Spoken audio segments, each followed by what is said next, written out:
ಅವರ ಲೆಕ್ಕಪತ್ರಗಳಿಗೆ ಉತ್ತರ ಕೊಡುವಂಥ ಒಂದು ಯಾವುದೇ ಒಂದು ಸರ್ಟಿಫಿಕೇಟ್ಸ್ ಇರ್ಬೋದು ಈ ಸಂಸ್ಥೆಯಿಂದ ಅವ್ರಿಗೆ ನೀಡಲಾಗ್ತದೆ ಅಂತ ಅದನ್ನು ಸೇರಿಸಿ ತಾವೆಲ್ಲರೂ ದಯವಿಟ್ಟು 2ನೇ ತಾರೀಕು ಕೂಡ ತಾವೆಲ್ಲ ಬಂದು ನೆರವೇರ್ತದೆ. ಅದಕ್ಕೆ ನಮ್ಮ ದಿವ್ಯ ಸಾನ್ನಿಧ್ಯವನ್ನು ನಮ್ಮ ಪೂಜ್ಯರಾದಂತಹ ಸ್ವಾಮಿ ಜಪಾನಂದ ಮಹಾರಾಜ್ ಅವರು ವಹಿಸಲಿದ್ದಾರೆ. ಹಾಗೂ ಡಾಕ್ಟರ್ ಜಿ ಪರಮೇಶ್ವರ್ ಅವ್ರನ್ನ ನಾವು ಆಹ್ವಾನಿಸಿದ್ವಿ. ನಾಳೆ ಆ ದಿನ ಕ್ಯಾಬಿನೆಟ್ ಮೀಟಿಂಗ್ ಇರೋದ್ರಿಂದ ಡೌಟು ಅಂತ ಹೇಳಿದ್ದಾರೆ. ಇದ್ರೆ ಖಂಡಿತ ಬಂದು ಹೋಗ್ತೀನಿ ಅಂತಂದು ಅವರು ಆಶ್ವಾಸನೆ ಕೊಟ್ಟಿದ್ದಾರೆ.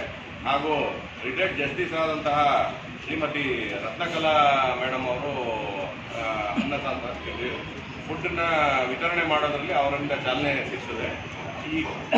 ಈ ಕಾಲೇಜ್ನ ಈ ಸ್ಕೂಲ್ನ ಓಲ್ಡ್ ಸ್ಟೂಡೆಂಟ್ ಕೂಡ ಅವರು ಅಲ್ಯುಮಿನಿ ಅವರು, ಈ ಶಾಲೆಯ ಅಲ್ಯುಮಿನಿ ಅವರು. ಹಾಗೂ ಈ ಶಾಲೆಯ SDM ಸಮಿತಿ ಅಧ್ಯಕ್ಷರು ಹಾಗೂ ತುಮಕೂರು ನಗರ ಶಾಸಕರಾದಂತಹ ಜ್ಯೋತಿ ಗಣೇಶ್ರವರು ಅವರ ಅಧ್ಯಕ್ಷತೆಯಲ್ಲಿ ಈ ಕಾರ್ಯಕ್ರಮ ನೆರವೇರುತ್ತಿದೆ. ಹಾಗೂ ಮುಖ್ಯ ಅತಿಥಿಗಳಾಗಿ ತುಮಕೂರಿನ ಜಿಲ್ಲಾಧಿಕಾರಿಗಳಾದಂತಹ ಶುಭಾ ಕಲ್ಯಾಣ್ ಅವರು ಬರ್ತಾ ಇದ್ದಾರೆ. ಹಾಗೂ ಜಿ ಪ್ರಭು ಅವರು CO ಅವರು ಜಿಲ್ಲಾ ಪಂಚಾಯತಿಯವರು ಕೂಡ ಮುಖ್ಯ ಅತಿಥಿಗಳಾಗಿ ಆಗಮಿಸಿದ್ದಾರೆ. ಹಾಗೂ ತುಮಕೂರು ವಿಶ್ವವಿದ್ಯಾನಿಲಯದ ವೈಸ್ ಚಾನ್ಸಲರ್ ವೆಂಕಟೇಶ್ವರ್ಲು ಅವರು ಕೂಡ ಭಾಳ ಸಂತೋಷದಿಂದ ಈ ಕಾರ್ಯಕ್ರಮಕ್ಕೆ ಬರಕ್ಕೆ ಹೋಗ್ತಿರ್ತಾರೆ. ಹಾಗೂ ನಮಗೆಲ್ಲರಿಗೂ ಪ್ರೇರಣಾದಾಯಕರಾದಂತಹ ಒಂದು ಅನ್ನಪೂರ್ಣ ಅನ್ನ ವಿತರಣಾ ಆಹಾರ ವಿತರಣಾ ಸಮಿತಿಯ ಸದಸ್ಯರುಗಳಾದಂತಹ ಚಂದ್ರಶೇಖರ್ ಅವರು, ನಾಗಣ್ಣನವರು, ಹಾಗೂ RIT ರಮೇಶ್ ಬಾಬು ಅವರು, ನಟರಾಜ್ ಶೆಟ್ಟರು, ಹಾಗೂ PUDD ಅವರಾದಂತಹ ಬಾಲಗುರುಮೂರ್ತಿ ಅವರು ಕೂಡ ಈ ಕಾರ್ಯಕ್ರಮದಲ್ಲಿ ಭಾಗವಹಿಸಲಿದ್ದಾರೆ.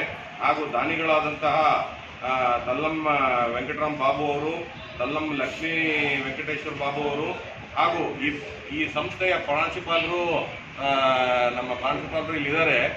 ಆ್ಯಕ್ಚುಲಿ ಹೊಸ ಪ್ರಾಂಶುಪಾಲರು ನಿಯೋಗ ಆಗಿದ್ದಾರೆ.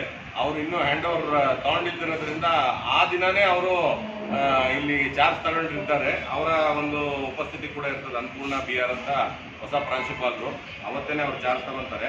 ಹಾಗೂ ಸಮಿತಿಯ ಎಲ್ಲ ಸದಸ್ಯರು ಅವತ್ತು ಇರ್ತಾರೆ ಇಲ್ಲಿ. ಹಾಗೂ ಈ ಒಂದು ವ್ಯವಸ್ಥೆನ, ಈ ವಿತರಣಾ ವ್ಯವಸ್ಥೆಯ ಒಂದು ವ್ಯವಸ್ಥೆಯನ್ನು MLA ಅವರ ನಿಧಿಯಿಂದನೇ ಅವರು ನೆರವೇರಿಸಿಕೊಟ್ಟಿದ್ದಾರೆ. ಹಾಗೂ ಆಸನಗಳ ವ್ಯವಸ್ಥೆಯನ್ನು ಸ್ಫೂರ್ತಿ ಡೆವಲಪರ್ಸ್ನ ಮಾಲೀಕರಾದಂತಹ ನಮ್ಮ ಚಿದಾನಂದ ಅವರು ನೆರವೇರಿಸಿಕೊಟ್ಟಿರ್ತಾರೆ. ಹಾಗೂ ಮಿಕ್ಕಂಥ ಎಲ್ಲ ಒಂದು ಪ್ರೇರಣೆ, ಆಶೀರ್ವಾದ, ಅದಕ್ಕೆ ಬೇಕಾದಂಥ ಸಾಮಗ್ರಿಗಳು, ತಟ್ಟೆಗಳು, ಪಾತ್ರೆಗಳು ಹಾಗೂ ನಿರಂತರ ಆಶೀರ್ವಾದನ ನಮ್ಮ ಮಹಾಸ್ವಾಮಿಗಳಿಂದ ನಾವು ಪಡೆದಿರ್ತೀವಿ. ಅವರಿಗೆ ನಾವು ಎಷ್ಟು ಧನ್ಯವಾದ ಹೇಳಿದ್ರು ಸಾಲದು. ಯಾಕೆಂತಂದರೆ ಇವಾಗ ಇನಿಷಿಯಲಿ ಯಾಕೆಂದರೆ ಶುರು ಮಾಡುವಾಗ ನಮ್ಮ ಏನೇ ಫಂಡ್ ಇದ್ರೂ ಈ ಥರದ್ದು ಪಾತ್ರೆ ಪಗಡಗಳು ಇವೆಲ್ಲ ತುಂಬಾ ಎಕ್ಸ್ಪೆನ್ಸಿವ್ ಆಗ್ತಾವಲ್ಲ.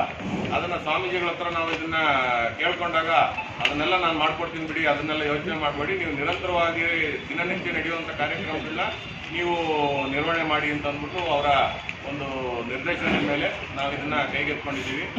ಅಂತ ನಾನು ಮಾತ್ರ ಭಾವಿಸಿದ್ದೀನಿ ಅಂತಂದರೆ, ಯಾವುದೇ ಹೆಣ್ಮಕ್ಳಿಗೆ 2 ರೀತಿ ಇದು ಎಫೆಕ್ಟ್ ಆಗುತ್ತೆ. ಒಂದು ದೈಹಿಕವಾಗಿ, ಒಂದು ಮಾನಸಿಕವಾಗಿ. ಇಲ್ಲಿ ನಾವು ನಮ್ಮ ಕಲ್ಪಾಮೃತ ಫೌಂಡೇಶನ್ನಿಂದ ಏನು ಹೆಲ್ಪ್ ಕೊಡಬೇಕಂತ ಇದ್ದೀವಿ. ಅವರು PUC ಹೆಣ್ಮಕ್ಳು ಎಂಥ ಕಾಲಘಟ್ಟದಲ್ಲಿ ಅವ್ರು ಇರ್ತಾರೆ ಅಂತಂದರೆ ನಾವು ನೋಡಿದ್ದೀವಿ. 10ನೇ ಕ್ಲಾಸ್ ಆದಮೇಲೆ ಹೆಣ್ಮಕ್ಳಿಗೆ ಓದೋದೇ ಬೇಡ, ಮನೆಯಲ್ಲಿ ಕೆಲಸ ನೋಡ್ಕೋ, ಜವಾಬ್ದಾರಿ ಕಲ್ತ್ಕೋ ಅಂತ ಹೇಳೋ ಒಂದು ಪರಿಸ್ಥಿತಿ ನಮ್ಮ ಸಮಾಜದಲ್ಲಿದೆ. 10ನೇ ಕ್ಲಾಸ್ ತನಕ ಓದಿದೆಯಲ್ಲಮ್ಮ ಸಾಕು ಅಂತ ಹೇಳ್ತಾರೆ. ಅದಾದಮೇಲೆ ಬಾಯಿ ಬಿಟ್ಟು ಹೇಳ್ತಾರೋ ಇಲ್ವೋ, ಮನೆಯಲ್ಲಿ ಇದ್ದು ಜವಾಬ್ದಾರಿ ನೋಡ್ಕೋ, ಓದೋದು ಬೇಡ ಅಂತ ಹೇಳಿದ್ರೆ ಎಲ್ಲೋ ಒಂದು ಕಡೆ ನಮಗೆ ಕಾಲೇಜಿಗೆ ಕಳಿಸೋ ಒಂದು ವೆಚ್ಚ ಉಳಿಯುತ್ತೆ, ಊಟದ ವೆಚ್ಚ ಉಳಿಯುತ್ತೆ ಅಂತ ಯೋಚನೆ ಮಾಡುವಂಥ ಒಂದು ಮಾನಸಿಕತೆ ನಮ್ಮ ಸಮಾಜದಲ್ಲಿದೆ. ಇದು ದೈಹಿಕವಾಗಿ, ಇನ್ನೊಂದು ಇದು ಮಾನಸಿಕವಾಗಿ ಆಗುತ್ತೆ.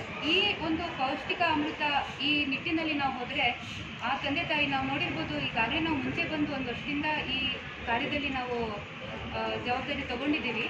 ಮಕ್ಕಳನ್ನ ಮಾತಾಡಿಸಿದಾಗ ಅವ್ರ ತಂದೆ ತಾಯಿ ಎಲ್ಲ ತುಂಬ ಕೂಲಿ ಕಾರ್ಮಿಕರು, ತುಂಬ ಇನ್ಫಾರ್ಮಲ್ ಸೆಕ್ಟರ್ಗೆ ಸೇರುವಂಥ ಒಂದು ವ್ಯವಸ್ಥೆಯಿಂದ ಬರ್ತಾ ಇರೋರು. ಒಂದು ಬಾಕ್ಸ್ ತೊಗೊಂಡು ಬರ್ಲಿಕ್ಕೆ ಆಗ್ತಾಯಿಲ್ಲ, ಆಚೆ ಹೋಗಿ ಊಟ ಮಾಡ್ಲಿಕ್ಕೆ ಆಗ್ತಾಯಿಲ್ಲ, ಬೆಳಿಗ್ಗೆ ತಿಂದಿರ್ತಾರೆ, ರಾತ್ರಿ ಹೋಗಿ ಮನೆ ಸೇರಬೇಕು. ಕೆಲವರು ಬಾಕ್ಸ್ ಓಪನ್ ಮಾಡಿದಾಗ ಪೂರಿ, ಮಂಡಕ್ಕಿ ಅಂದರೆ ಅಳಿಸ್ದೇ ಇರುವಂತಹ ಒಂದು ಬಾಕ್ಸಲ್ಲಿ ತೊಗೊಂಡು ಬರೋಂಥ ವ್ಯವಸ್ಥೆ ನಾವು ನೋಡಿದ್ವಿ. ಇದನ್ನು ನಾವು ಮಾನಸಿಕವಾಗಿ ಅವರಿಗೆ ಒಂದು ಸಂಕಲ್ಪ ಕೊಡುವಂಥ, ಒಂದು ಧೈರ್ಯ ಕೊಡುವಂಥ ಒಂದು ಕೆಲಸ ಇದಾಗಿರ್ಬೋದು. ದೈಹಿಕವಾಗಿ ಹೇಳಬೇಕಂತಂದರೆ, ನಾನು ಒಂದು ಡಾಕ್ಟರ್ ಫ್ಯಾಮಿಲಿಯಿಂದ ಬಂದಿರೋದ್ರಿಂದ ಆ ಒಂದು ಫಸ್ಟ್ PUC ಸೆಕೆಂಡ್ PUC ಮಕ್ಕಳಿಗೆ ಅನೆಮಿಕ್ ಆಗ್ತಾರೆ. ಪೌಷ್ಟಿಕಾಂಶ ಸಿಗೋದಿಲ್ಲ, ಏನೋ ಒಂದು ಅನ್ನ ಸಾರು ಕೊಟ್ಟು ಹೋಗುವಂಥ ಕೆಲಸ ಇಲ್ಲಿ ನಾವು ಮಾಡೋದಿಲ್ಲ. ಒಂದು ಅವರ ಪೌಷ್ಟಿಕಾಂಶವನ್ನು ಮನಸ್ಸಿನಲ್ಲಿ ಇಟ್ಕೊಂಡು ಇಲ್ಲಿ ಉಮೇಶ್ ಸರ್ ಇರ್ಬೋದು, ಸರ್ ಮಧು ಸರ್ ಇರ್ಬೋದು, ಅಥವಾ ಇಲ್ಲಿ ಸರ್ ಇರ್ಬೋದು, ನಾವು ಕೂತು ಮಾತಾಡಿದಾಗ ಒಂದು ಪೌಷ್ಟಿಕಾಂಶವನ್ನು ಮನಸ್ಸಲ್ಲಿ ಇಟ್ಕೊಂಡು ಅವರಿಗೆ ಒಂದು ನ್ಯೂಟ್ರಿಷಿಯಸ್ ಫುಡ್ ಕೊಡಬೇಕು ಅಂತ ಒಂದು ನಿಟ್ಟಿನಲ್ಲಿ ಇರ್ತಾ ಇದ್ದೀವಿ. ಇದರಿಂದ ಒಂದು ಅನೆಮಿಕ್ಕನ್ನು ನಾವು ಅಡ್ರೆಸ್ ಮಾಡ್ಬೋದು. ಹೆಣ್ಮಕ್ಳಿಗೆ ಕಾಡುವಂಥ ಒಂದು ಅನೆಮಿಕ್ ಇಶ್ಯೂನು ನಾವಿಲ್ಲಿ ಅಡ್ರೆಸ್ ಮಾಡ್ತೀವಿ. ಒಂದು ಫಸ್ಟ್ PUC ಸೆಕೆಂಡ್ PUC ಹೆಣ್ಮಕ್ಳು ಓದ್ಕೊಂಡ್ಬಿಟ್ರೆ ಅವರು ಮುಂದೆ ಒಂದು ವಿದ್ಯಾಭ್ಯಾಸ ಮುಂದುವರಿಸ್ಬೋದೋ ಬರ್ಸ್ಬಾರ್ದು ಅನ್ನೋ ಒಂದು ಘಟ್ಟದಲ್ಲಿರ್ತಾರೆ. ಓದಬೇಕೋ ಓದಬಾರ್ದು ಅಂತ ಒಂದು ಕಾಲಘಟ್ಟದಲ್ಲಿದ್ದಾಗ ಇದು ಒಂದು ಕಾರ್ಯಕ್ರಮ ಅವರಿಗೆ ಸಪೋರ್ಟಾಗಿ ನಿಲ್ಲುತ್ತೆ ಅಂತ ನಾನು ಭಾವಿಸ್ತೇನೆ. ಇದಕ್ಕೆ 2ನೇ ತಾರೀಕು ನಮ್ಮ ಡಾಕ್ಟರ್ ಪರಮೇಶ್ವರ್ ಸರ್ ಅವರಿಂದ ಚಾಲನೆ ಸಿಗುತ್ತೆ. ರತ್ನಪ್ರಭಾ ಮೇಡಮ್ ಅವರು ಇಲ್ಲಿನ ಅಲುಮಿನಿ, ಅವರು ಸಹ ಇದಕ್ಕೆ ಬಂದು ಚಾಲನೆ ಕೊಡ್ತಾ ಇದ್ದಾರೆ. ತಾವೆಲ್ಲ ಇದನ್ನು ತಮ್ಮ ಎಕ್ಸ್ಟೆಂಟಲ್ಲಿ ಇದನ್ನು ಸಪೋರ್ಟ್ ಮಾಡ್ತೀರಾ ಅಂತ ಕೇಳ್ಕೊಳ್ತಾ, ಇದಕ್ಕೆ ತಾವೆಲ್ಲ ಕೈ ಜೋಡಿಸಿ ಅಂತ ಈ ಸಭೆಯ ಈ ವೇದಿಕೆ ಮುಖಾಂತರ ಕೇಳ್ಕೊಳ್ತಾ